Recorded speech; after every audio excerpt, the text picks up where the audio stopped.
യോഹന്നയുടെ വീട്ടിൽ ഈശോയും റോമൻ സ്ത്രീകളും. ഈശോ ഒരു വള്ളത്തിൽ നിന്നും ചൂസായുടെ പൂന്തോട്ടത്തിലെ കടവിലിറങ്ങുന്നു.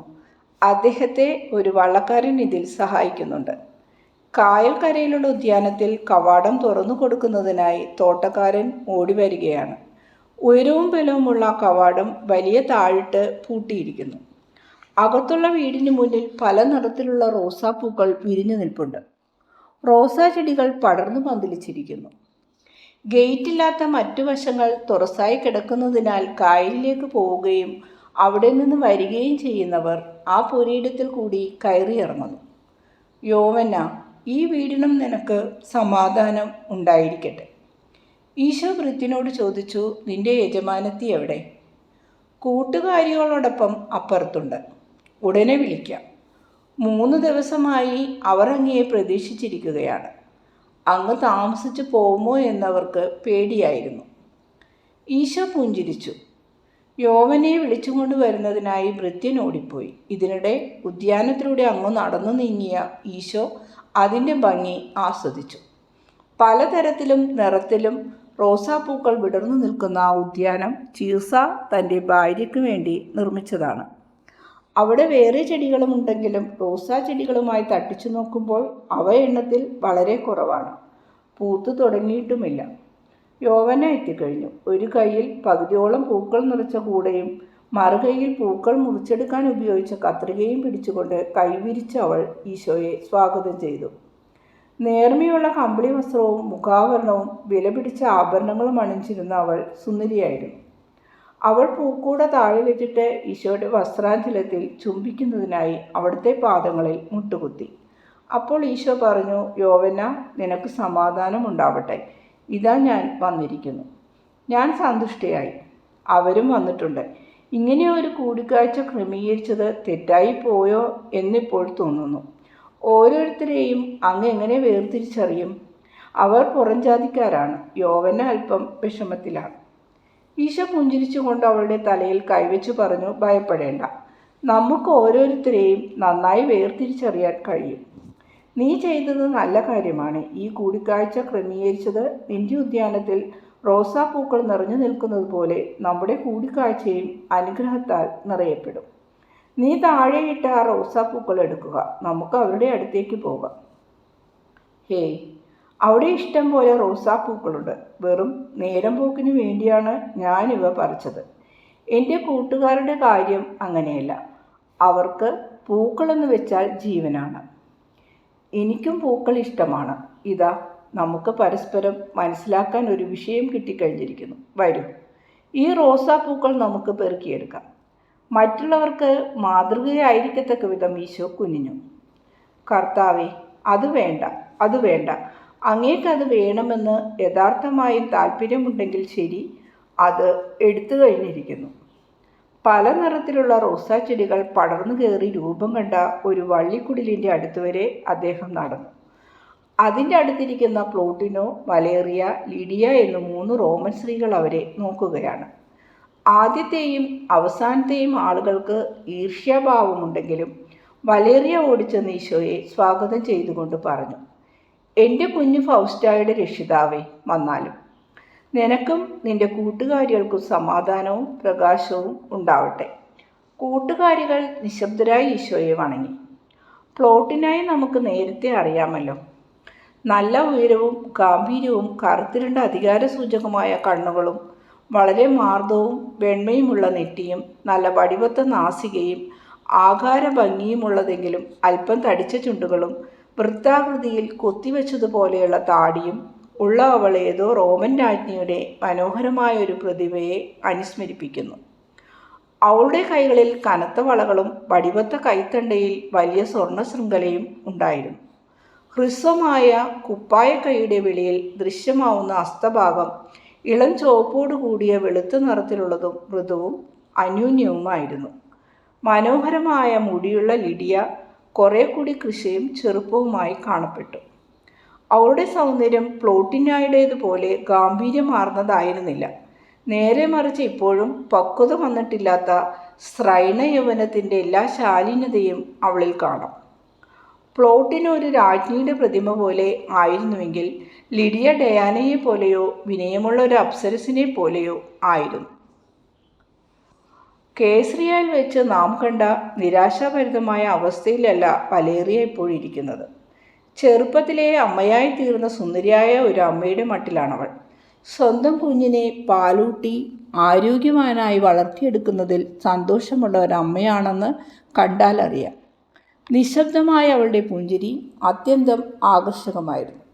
മറ്റു 2 സ്ത്രീകളും പ്ലോട്ടിനായേക്കാൾ കുറഞ്ഞ പദവിയിലുള്ളവരാണ്.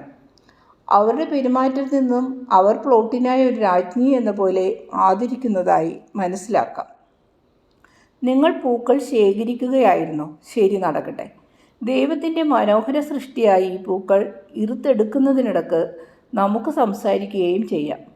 വിലപ്പെട്ട പുഷ്പകലശങ്ങളിൽ ശേഖരിച്ചു വെച്ച് നിർഭാഗ്യവശാൽ ഹ്രസ്വമായ അവയുടെ ആയുസ് നീട്ടിക്കൊടുക്കാനാണ് നിങ്ങൾ ശ്രമിക്കുന്നത്. മഞ്ഞയും ചുവപ്പും കലർന്ന ഇതളുകളിൽ സ്നേഹപൂർണമായ പുഞ്ചിരിയോടെ വിരിയിക്കുന്ന ഈ മുട്ടുകൾ നമുക്ക് ആസ്വാദ്യമാണെങ്കിൽ അവ മരിക്കുന്നത് കാണുമ്പോൾ നമുക്ക് ദുഃഖിക്കാതിരിക്കുവാൻ കഴിയുമോ? ഞാൻ ഇങ്ങനെ പറഞ്ഞതായി യൂതന്മാർ അറിഞ്ഞാൽ അവർ എത്രത്തോളം അത്ഭുതപ്പെടും.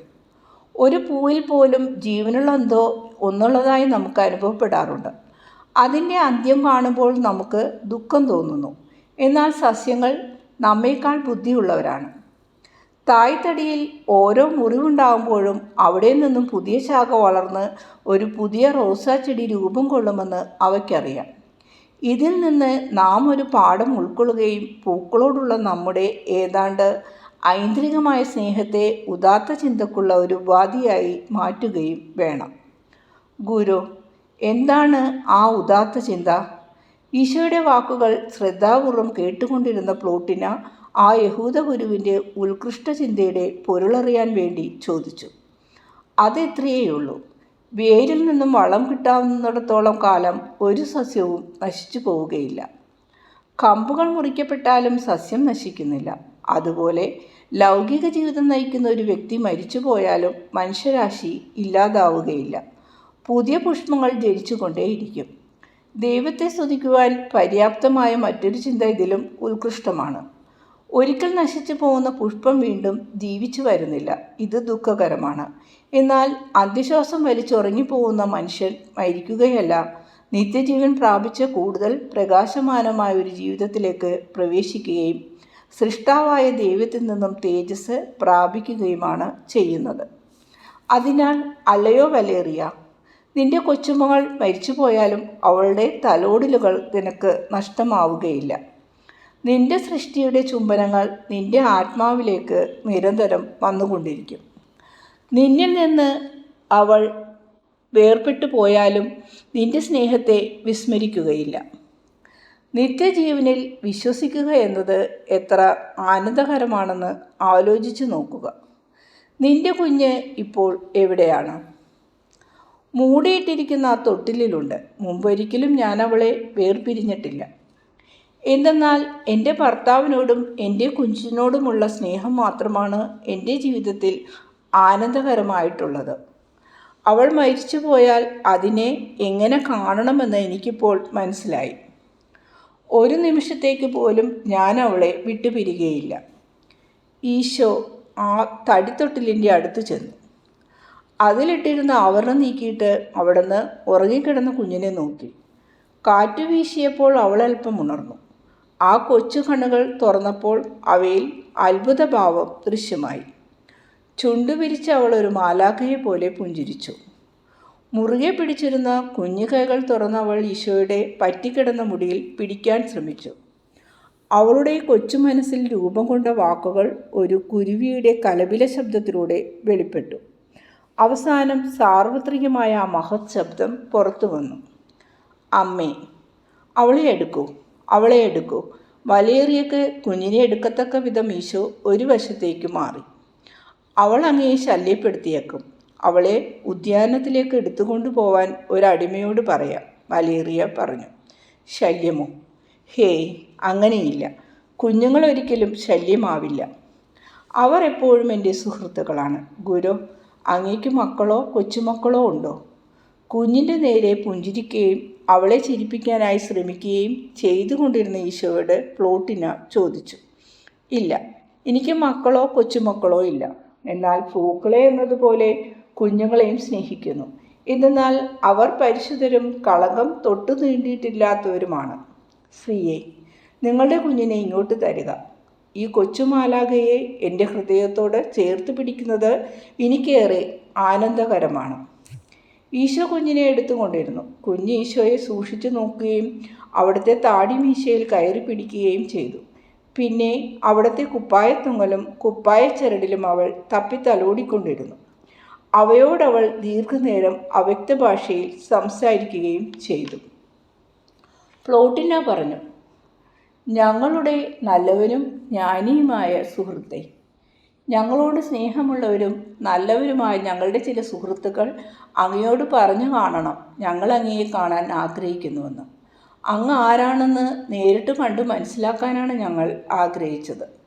റോമാക്കാർ കെട്ടുകഥകളിൽ വിശ്വസിക്കാറില്ലല്ലോ. ഗുരു, അങ്ങ് എന്തിനാണ് പുഞ്ചിരിക്കുന്നത്?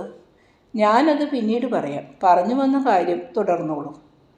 എന്തുകൊണ്ടെന്നാൽ റോമാക്കാർ കെട്ടുകഥകളെ വിശ്വസിക്കാതെ തത്വജ്ഞാനത്തെയും അവബോധത്തെയും നേരിട്ട് മനസ്സിലാക്കി വിലയിരുത്തുകയാണ് ചെയ്യുന്നത്. എന്തെങ്കിലും ഒന്നിനെ ഇകഴ്ത്തുകയോ പുകഴ്ത്തുകയോ ചെയ്യും മുമ്പ് ഈ പരിശോധന നടത്തിയിരിക്കും. അങ്ങയുടെ ജനങ്ങൾ അങ്ങയെ ഒരേ അളവിൽ പുകഴ്ത്തുകയും അപഹസിക്കുകയും ചെയ്യുന്നുണ്ട്. ഒരു കുറ്റവാളി എന്ന മട്ടിലാണ് പല യഹൂദരും അങ്ങയെ പൊതുജനങ്ങളുടെ മുമ്പിൽ ചിത്രീകരിക്കുന്നത്. ഒരു തത്വചിന്തകൻ്റേതുപോലെ അങ്ങയുടെ വാക്കുകൾ ഉദാത്തവും വിവേകപൂർണവുമാണ്. റോമായ്ക്ക് തത്വചിന്തപരമായ സിദ്ധാന്തങ്ങൾ വളരെ ഇഷ്ടമാണ്. ഞങ്ങളുടെ ഇപ്പോഴത്തെ തത്വചിന്തകർക്ക് തൃപ്തികരമായ ഒരു സിദ്ധാന്തവും കാഴ്ചവെക്കാനില്ല എന്ന വസ്തുത ഞാൻ അംഗീകരിക്കുന്നു. കൂടാതെ ജീവിതം അവർ അവതരിപ്പിക്കുന്ന ആദർശങ്ങൾക്ക് അനുയോജ്യവുമില്ല. അവരുടെ ആദർശങ്ങൾക്ക് അനുയോജ്യമായ ഒരു ജീവിതം നയിക്കുവാൻ അവർക്ക് സാധിക്കുകയില്ല, ഈശോ പറഞ്ഞു. അവർ പുറംജാതിക്കാരായതുകൊണ്ടാണോ? അതുകൊണ്ടല്ല, അവർ നിരീശ്വരവാദികളാണ് എന്നതാണ് അതിൻ്റെ കാരണം. നിരീശ്വരവാദികളോ? അവർക്ക് അവരുടെ ദൈവങ്ങളുണ്ടല്ലോ. അവർക്കതുപോലും ഇല്ലാതായിരിക്കുകയാണ്. പുരാതന കാലത്തെ ഏറ്റവും വലിയ മഹാത്മാരായിരുന്ന തത്വചിന്തകരുടെ കാര്യം ഓർത്തു നോക്കുക.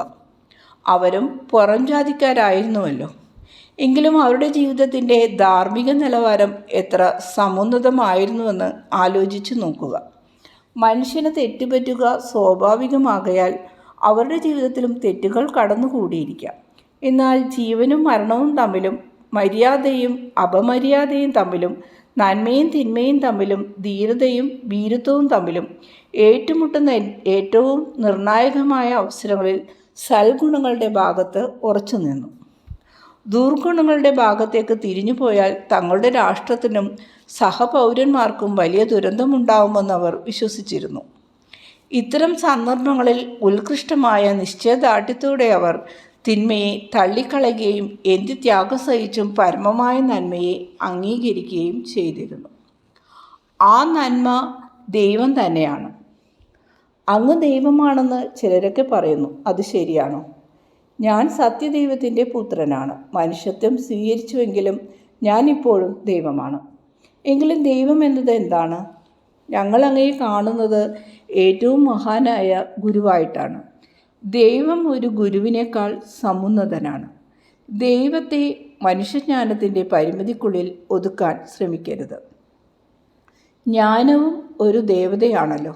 അതാണ് ഞങ്ങളുടെ ദേവതയായ മിനർവ. അവൾ അറിവിൻ്റെ ദേവിയാണ്. നിങ്ങൾക്ക് ആനന്ദത്തിൻ്റെ ദേവതയായ വീനസുമുണ്ടല്ലോ. മനുഷ്യരെക്കാൾ ഉയർന്ന പദവിയിലുള്ള ഏറ്റവും സമുന്നതമായ നിലവാരത്തിലുള്ള ഒരു ദൈവം മാനുഷികമായ എല്ലാ നികൃഷ്ട തിന്മകൾക്കും ഉടമയാവുകയെന്നത് നിങ്ങൾക്ക് അംഗീകരിക്കാനാവുമോ? അല്പകാലം മാത്രം ജീവിച്ചിരിക്കുന്ന മനുഷ്യൻ്റെ എല്ലാവിധ അല്പത്തങ്ങളും പരദ്രോഹപരമായ തിന്മകളുമുള്ള ഒരു ദൈവത്തിന് എങ്ങനെ അനശ്വരതത്വം കൈവരും? ഇങ്ങനെയുള്ള ഒരു ദൈവത്തെ മാതൃകയായി സ്വീകരിക്കുവാൻ മനുഷ്യർക്ക് കഴിയുമോ? നിങ്ങൾ ദേവലോകമെന്ന് വിശേഷിപ്പിക്കുന്നത് എത്രയോ ദുഷ്ടമായ ഒരു സ്വർഗമാണ്. മനുഷ്യൻ്റെ ഏറ്റവും വലിയ തിന്മകൾ ഉറകൂടിയ സ്ഥലമാണത്. നിങ്ങളുടെ സ്വർഗത്തിലേക്ക് നോക്കിയാൽ നിങ്ങൾക്ക് കാണാൻ കഴിയുന്നത് എന്താണ്? കാമാസക്തി, കുറ്റകൃത്യങ്ങൾ, വിദ്വേഷം, യുദ്ധം, മോഷണം, മദ്യപാനം, ചതി, പ്രതികാരം എന്നിവ തന്നെ. നിങ്ങളുടെ ദൈവങ്ങളുടെ ഉത്സവ ആഘോഷങ്ങൾക്ക് നിങ്ങൾ ചെയ്യുന്നതെന്താണ്? നിങ്ങൾ മദ്യക്കൂത്തിൽ ഏർപ്പെടുന്നു. നിങ്ങൾ എന്ത് ആരാധനയാണ് അവർക്ക് നൽകുന്നത്? വെസ്റ്റോ ദേവിക്ക് വേണ്ടി സമർപ്പിക്കപ്പെടുന്ന കന്യകകളുടെ യഥാർത്ഥമായ ചാരിത്രശുദ്ധി എവിടെ? ഏത് ദൈവിക നിയമത്തെ ആധാരമാക്കിയാണ് നിങ്ങളുടെ മഹാപുരോഹിതന്മാർ വിധികൽപ്പനകൾ നടത്തുന്നത്? നിങ്ങളുടെ ലക്ഷണം പറച്ചിലുകൾ പക്ഷികളുടെ പറക്കലിൽ നിന്നും കാറ്റിൻ്റെ മുഴുക്കത്തിൽ നിന്നും എന്തെങ്കിലും വായിച്ചറിയുന്നുണ്ടോ? ബലിയർപ്പിക്കപ്പെടുന്ന മൃഗത്തിൻ്റെ കുടലിനെ നോക്കി നിങ്ങളുടെ പ്രവാചകന്മാർ എന്തൊക്കെ ഭാവി കാര്യങ്ങളാണ് പുലമ്പുന്നത്? റോമാക്കാർ കെട്ടുകഥകളിൽ വിശ്വസിക്കില്ല എന്ന് നിങ്ങൾ പറഞ്ഞുവല്ലോ. പാവപ്പെട്ട 12 പുരുഷന്മാർ ചേർന്ന് ഒരു പന്നിയെയും ഒരു ആടിനെയും ഒരു കാളയെയും വയലിന് ചുറ്റും നടത്തിയിട്ട് ബലി കഴിച്ചാൽ സിറൈസ് ദേവിയുടെ പ്രീതി നേടാമെന്ന് നിങ്ങൾ വിശ്വസിക്കുന്നത് എന്തിന്? അസംഖ്യം ദേവതമാർ പരസ്പരം കലഹിച്ചു കൊണ്ടിരിക്കുകയും അവരുടെ പകവീട്ടിലുകളിൽ നിങ്ങൾ വിശ്വസിക്കുമ്പോൾ ഇങ്ങനെ ഒരാളുടെ പ്രീതി നേടുന്നതിന് എന്താണ് പ്രസക്തി? അല്ല, ദൈവം ഇങ്ങനെയുള്ള ആളല്ല. അവിടുന്ന് നിത്യനും ഏകനും പരമാത്മാവുമാണ്.